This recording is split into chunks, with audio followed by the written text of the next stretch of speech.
Olá, este é o programa UAB na TV da 12ª subseção, que abrange os municípios de Jardinópolis, Ribeirão Preto, Cravinhos, São Simão, Serrana e Santa Rosa do Viterbo. Este programa tem o apoio cultural do Centro Universitário Uniceb. No programa de hoje nós vamos falar de comércio eletrônico, esta realidade cada vez mais presente na vida das pessoas e que tende a se tornar o principal canal de circulação de produtos e serviços. O nosso convidado é o advogado Paulo Henrique Marques de Oliveira. Paulo, obrigado pela presença. Obrigado, eu que agradeço, sempre uma oportunidade muito boa poder conversar.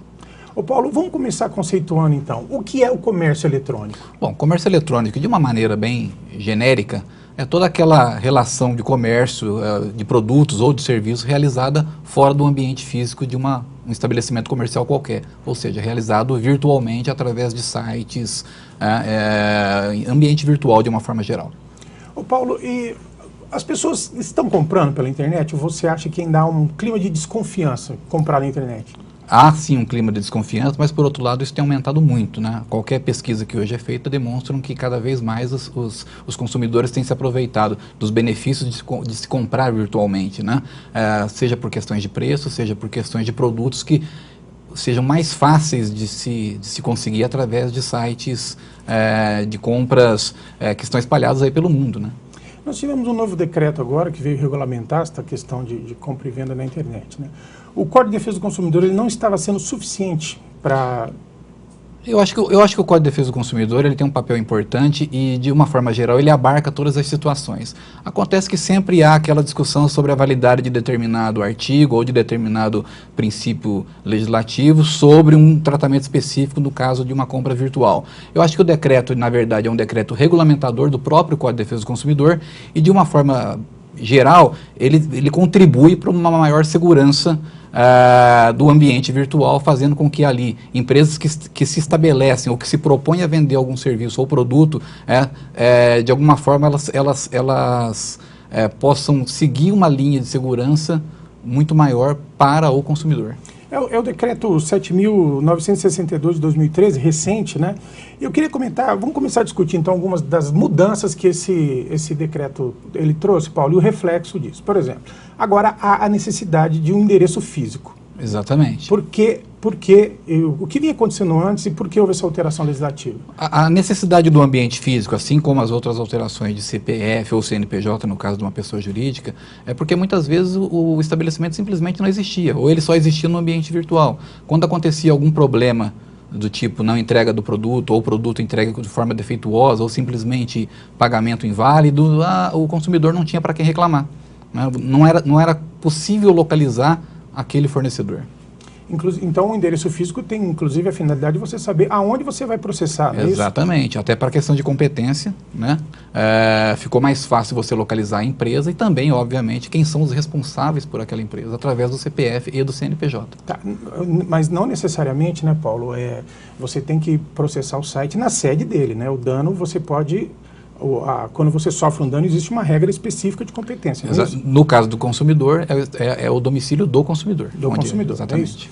Paulo, e dentro dessa questão, né, eu acho que uma questão que preocupa muito é a questão de site situado no estrangeiro. E aí? Como é que você processa um site situado no estrangeiro? É um grande problema, né? Como eu falei, as pessoas estão cada vez mais procurando as compras no ambiente virtual, justamente pela facilidade de se encontrar alguns produtos que normalmente não se encontrariam em sites nacional e por preços mais acessíveis, obviamente. Mas o fato é que esses sites muitas vezes não têm representação no Brasil. Então, muito embora a competência, como já decidiu o STF, para processar esses processos sejam da Justiça brasileira, o fato é que você vai ter que executar isso lá fora. Então, se é um site que não tem uma filial ou uma representação aqui no Brasil, você tem que lembrar que na hora de fazer uma reclamação ou na hora de ajuizar um procedimento, você vai ter que citá-lo lá, você vai ter que executá-lo lá, né? Muito embora a ação tramite por aqui. Por exemplo, penhora, por exemplo. Vamos pegar uma questão prática, assim. O site foi condenado, não pagou, você vai ter que penhorar alguma coisa. Você imagina a situação de você mandar uma carta rogatória para o país de origem do site, né, para fazer uma penhora num ambiente completamente desconhecido, né, do consumidor local. Tá. Outra exigência desse novo decreto, tem que ter agora CNPJ, né, e o CPF do responsável, também, é isso? Exatamente, eu acho que é importante isso, né? Na verdade, um ou outro, né? Quando o fornecedor ou for pessoa física, o CPF. Quando for pessoa jurídica, o CNPJ. Mas de uma forma mais abrangente, a ideia principal é ter um responsável. Alguém que efetivamente responda por aquele produto mal feito, ou mal encaminhado, ou mal entregue, ou não entregue. Tá. Explica para o nosso público o que é a despersonalização, né, a desconsideração da personalidade jurídica, que tem um pouco a ver com isso que a gente está discutindo aqui. Eu complemento a pergunta depois. Tem, na verdade, eu acho que a identificação por CNPJ ou por CPF também pode levar, eventualmente, à desconsideração da pessoa jurídica. Na verdade, a desconsideração da personalidade jurídica é quando a empresa simplesmente não possui patrimônio para responder por aquela dívida, vamos colocar assim. Nesse caso, uma vez verificada uma possibilidade de ocultação ou de fraude, o consumidor pode pedir ao juiz que desconsidere a pessoa jurídica para atingir bens dos sócios dessa empresa. Eu acho que isso também é um fator a mais de proteção aos consumidores. E isso, se tratando de empresa virtual, estava sendo muito difícil, não é isso? É que eu falei, às vezes a empresa simplesmente não existe, ela só existe virtual, ela não tem um endereço físico. Não tinha um responsável. Não tinha um responsável. São inúmeras as reclamações, né, e boletins de ocorrências e processos judiciais que tramitam, onde simplesmente não conseguem citar, não conseguem intimar ninguém, porque simplesmente o site não existe fisicamente, não tem um responsável. E agora, então, essas empresas vão ter que se registrar como qualquer empresa comercial. Elas vão ter que se registrar e mais, elas vão ter que se identificar no site, vai ter que constar lá de forma acessível o nome da razão social, viu? Também é um outro detalhe importante. Não basta mais só o nome fantasia, né? A razão social vai ter que estar por completo, assim como o CNPJ ou o CPF. Tá? É uma forma de identificação dessa pessoa, né? E tem que ter agora também a questão do atendimento, porque às vezes você dá um problema no site, você não tem com quem reclamar, né? Acho que fica mais fácil de você localizar o responsável, né? E agora tem que ter também um atendimento ao telefone, né? Você vai ter que ter o decreto vai exigir canais de contato, né, Paulo? Minuta de contrato, prazo de entrega, informações sobre produtos, inclusive sobre segurança. Então, muitas vezes vai comprar um produto de beleza, por exemplo, um shampoo, né? O fornecedor desse produto, ele vai ter que apresentar qual é a composição química daquele produto, justamente porque, de repente, eu sou alérgico a determinado produto, a determinada composição. Né? Então, isso também diz respeito à segurança do consumidor. E isso agora passa a ser obrigatório. Né? O engraçado é que as coisas aqui, infelizmente, ainda estão demorando porque esse decreto é de março desse ano, já entrou em vigor em maio, né? Mas ontem mesmo eu andei pesquisando algumas coisas e muitos poucos sites já estão tomando preocupação por essas novas regras. Infelizmente, ainda há um desrespeito muito grande. Paulo, vamos falar de prova. O que é importante para uma pessoa que faz uma compra pela internet em termos de prova? Agora tem que exigir cópia do contrato. Eles são Você tem que exigir cópia do contrato. Você tem que printar a tela ou, de alguma forma, exigir ali a cópia do produto para você ter em mão. O pagamento, o registro de pagamento, seja por cartão de crédito, por boleto, é bom, guarde tudo. Se houve trocas de e-mails sobre esclarecimento do produto, guarde esses e-mails. Tudo isso compõe, eventualmente, um arsenal de provas que vai ser usado no momento certo, quando da eventual reclamação. Tá. Você falou uma coisa interessante aí, questão de informação do produto, né? Vamos falar um pouco da oferta, né?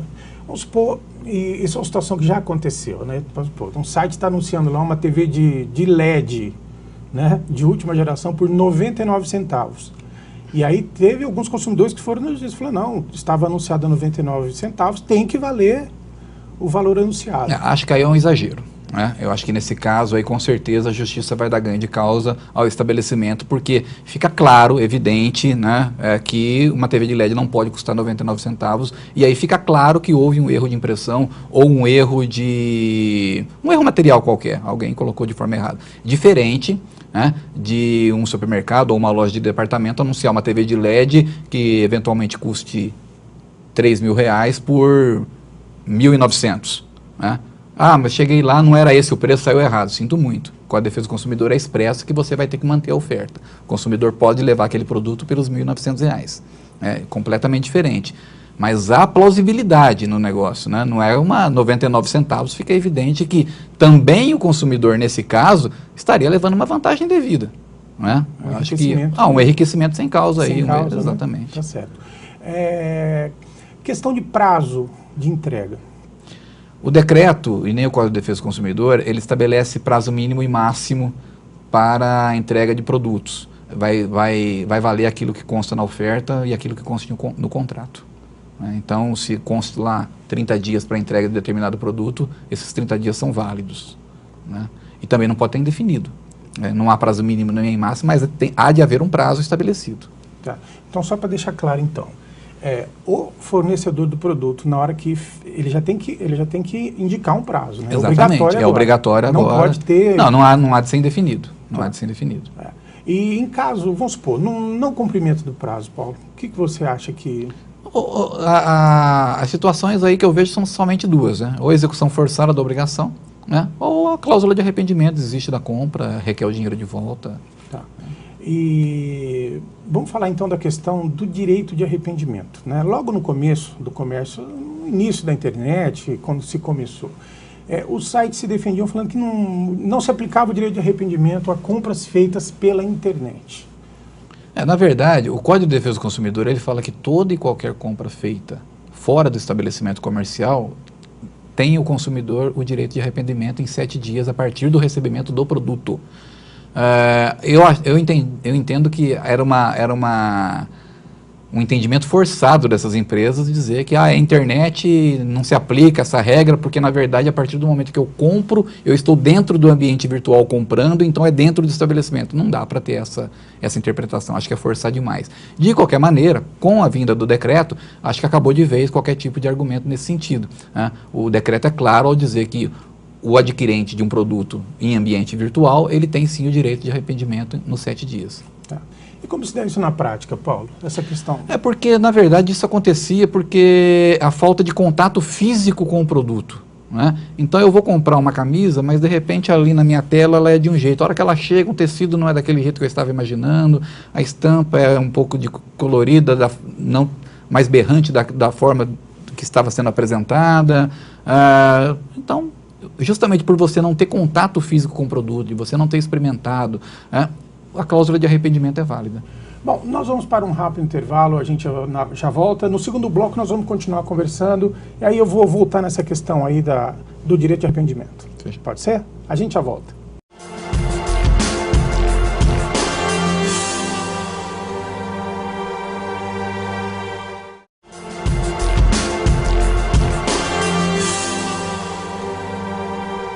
Estamos de volta com o programa OAB na TV, que tem o apoio cultural do Centro Universitário Uniceb. Hoje nós estamos com o Dr. Paulo Henrique Marques conversando sobre comércio eletrônico. Ô Paulo, nós terminamos o primeiro bloco falando de prazo e de recusa ao arrependimento, né? Exato. Vamos falar de aspectos práticos, assim. O que o consumidor pode fazer caso não haja entrega no prazo, né? E caso o site se recuse a reconhecer o seu direito ao arrependimento? Bom, são duas situações. A primeira, no caso de descumprimento do prazo de entrega. E aí vai depender muito do que o consumidor quer, se realmente ele quer aquele produto ou se ele quer simplesmente rescindir o negócio. Se ele quer o produto, ele vai ter que entrar com algum tipo de medida ou de reclamação, exigindo o cumprimento daquela obrigação, que é de entrega da mercadoria, uma vez até porque ele já pagou. Se ele não quer o produto, aí a medida seria outra, seria de rescisão do contrato, e devolução do dinheiro pago.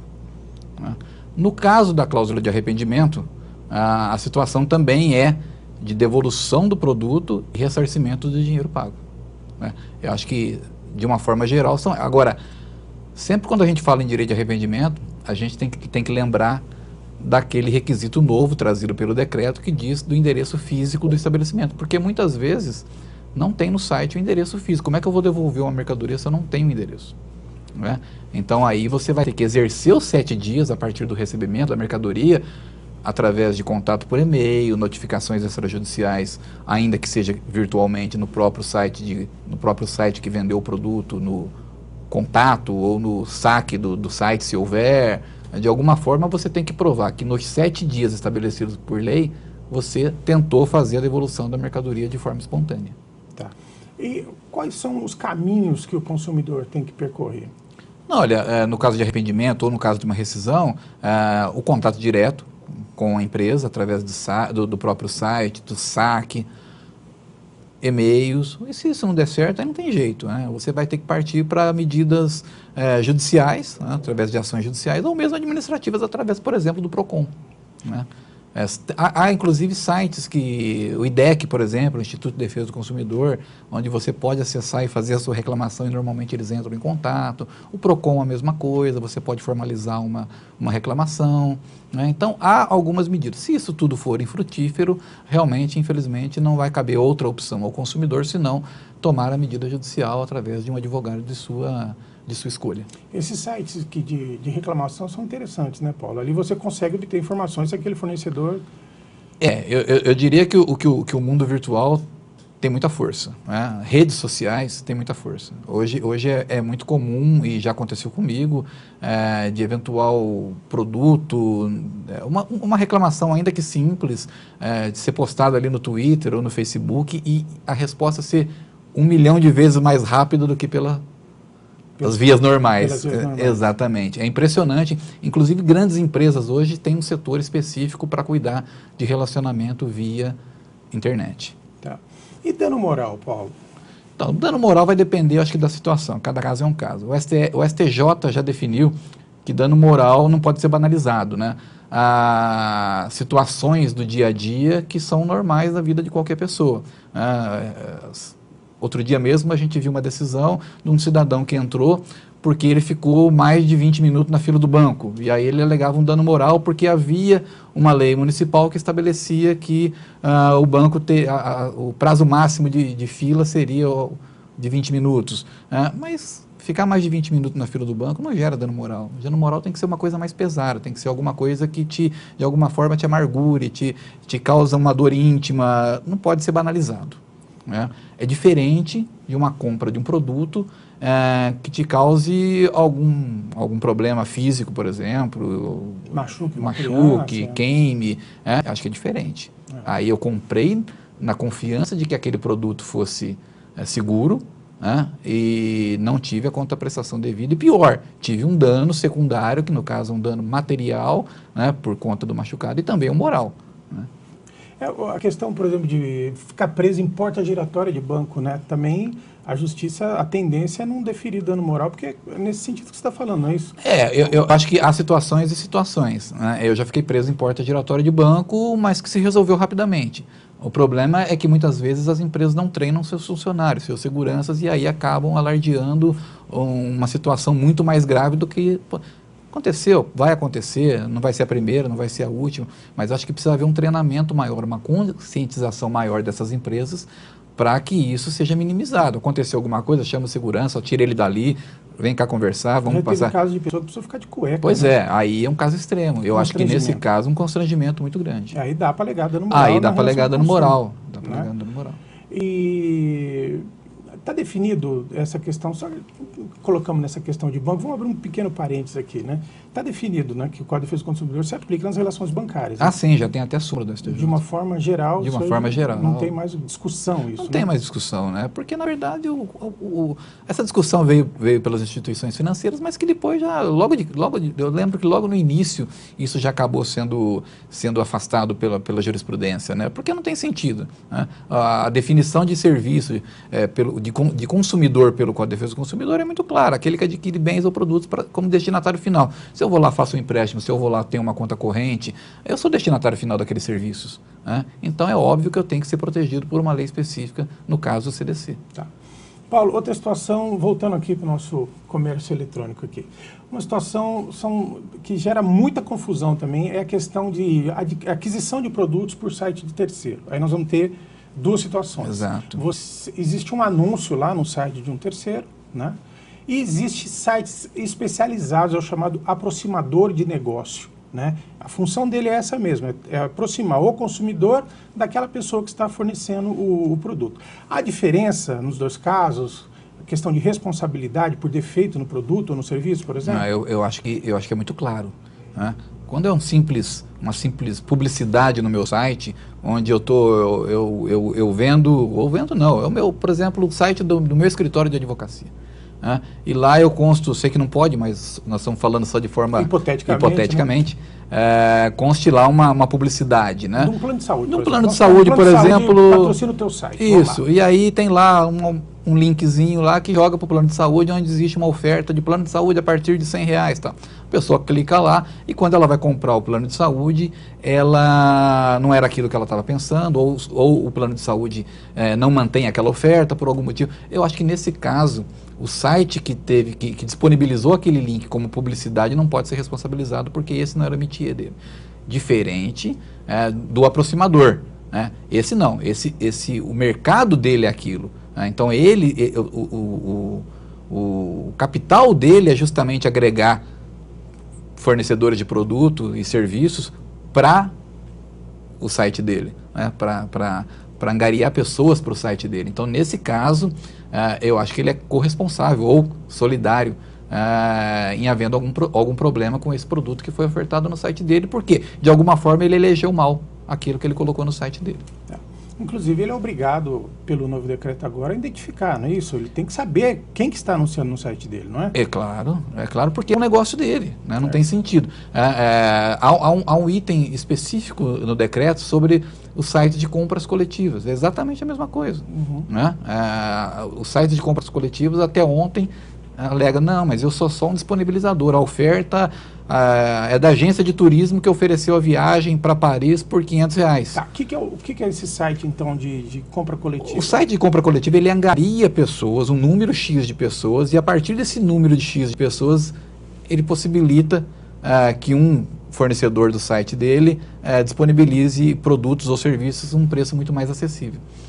O decreto também atenta para essa modalidade de comércio eletrônico, porque é um comércio eletrônico, e estabelece algumas regras. Por exemplo, a quantidade mínima de pessoas que devem fazer parte desse pool para que a oferta seja válida, por quanto tempo a oferta fica válida, porque muitas vezes o que acontece é que a hora que a pessoa compra, na hora que ela vai exercitar, não tinha prazo, não, a promoção acabou a semana passada. Eu vi uma pesquisa, Paulo, falando que dessas compras em site de coletivos, 25% dessas compras não se efetivam. Quer dizer, a pessoa não cumpre aquelas exigências básicas. Exatamente. Né? Comprou só por impulso mesmo. Acaba comprando por impulso e é normal, porque as ofertas muitas vezes são boas, né? São boas ofertas, tal, mas que na hora de executar ou na hora de você se valer daqueles produtos acabam tendo algum problema, você é tratado de uma forma diferente. E eu acho que tudo isso vem até para servir de educação para os próximos passos de proteção do consumidor. Mas o fato é que isso tem melhorado. Tá, mas para ficar claro para o nosso público, então, esses sites de compras coletivas de desconto, quer dizer, se tiver lá requisitos ou exigências para que haja a validação, quer dizer, o consumidor é obrigado a cumprir aquilo, né? Claro que é obrigado. E se não cumprir, né? O site é corresponsável. Isso não tem dúvida mais, isso já é pacífico na jurisprudência, né? O site é tão responsável quanto o fornecedor direto do produto ou serviço. Se eu for lá no restaurante lá e aquela promoção anunciada simplesmente não existe? Simplesmente não existe, ou vão te jogar numa mesa escondidinha, ou vão te tratar com desdém ou preconceito, tudo isso acaba esbarrando no site. No site. Exato. E se houver o cancelamento, Paulo? O site é obrigado... Você passou o cartão lá, e aí? Você fala cancelamento da oferta? Ela tem que avisar antes, né? Ela tem que avisar antes. Né? Não dá para esperar o consumidor ir até o estabelecimento e depois, na hora de reclamar, falar, mas essa oferta a gente ia te avisar. Mas o site é obrigado a comunicar sempre, de cartão, sempre, né? Sempre. Há uma outra situação trazida pelo decreto, que é muito importante. Muitas vezes, principalmente nas compras, nem de grande vulto, mas umas compras de valores maiores, muitas vezes, no parcelamento, a empresa se vale de um financiamento por instituição financeira. Tá. Então, o que acontece? O cidadão compra, né, e acaba financiando, até sem saber, ou não sem saber diretamente, que o financiamento dessa compra dele em 10 vezes, na verdade, está sendo feito por uma instituição financeira. Isso é comum em grandes lojas, em grandes redes de departamento, isso é muito comum. O que acontecia? Por alguma situação qualquer, deu defeito nesse produto, né, e o consumidor pede a rescisão desse contrato e a loja de departamentos fala, tudo bem, só que você não deve para mim, você deve para o banco, eu não tenho mais nada, eu só fui o intermediário do seu financiamento. Não, o decreto estabelece que agora, uma vez rescindido o negócio, cabe ao site que intermediou esse financiamento também sustar o financiamento. Ficam rescindidas todos os contratos acessórios dessa primeira relação. Então, cabe ao site noticiar a instituição financeira que aquele contrato foi rescindido e, portanto, não pode mais a instituição financeira exigir aquele parcelamento. Bom, Paulo, já deixo estendido o meu convite para um próximo programa. Nós não conseguimos esgotar o tema, né? Vamos ter que voltar. O que era previsível. Tá certo? Mas eu te agradeço a tua presença. Obrigado por colaborar com a OAB na TV. Espero contar sempre com você aqui. Eu que agradeço a oportunidade e sempre que precisar estarei à disposição. Esse foi o programa OAB na TV da 12ª subseção, que abrange os municípios de Jardinópolis, Ribeirão Preto, Serrana, Cravinhos, São Simão e Santa Rosa do Viterbo. Lembrando que nós tivemos o apoio cultural do Centro Universitário Uniceb. Muito obrigado pela audiência. Semana que vem nós estaremos de volta.